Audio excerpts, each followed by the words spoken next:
Kaixo, azken saiora iritsi gara, bai? Eta, orain gontan mugak landuko ditugu, bai?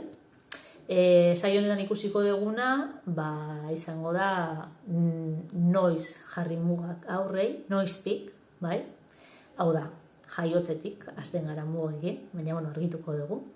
Zeintzuk diran jarri behar ditugun mugak, nola jarri behar ditugun muga horiek, bai? Zergaitik, bai? Zeintzuk diren oso garrantzitsuak eta zeintzuk negoziatu daitezken, bai? Eta, honen inguruan adibide desberdinak jarriko ditugu, bai?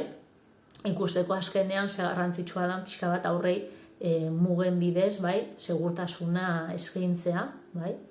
Eta pixkanaka, txikitatik, bai? Ulertzen joango dira, zeintzuk diren beraien mugak, beraien rutinak eta nola kudeatu guztia, bai? Beraz, laizte arte,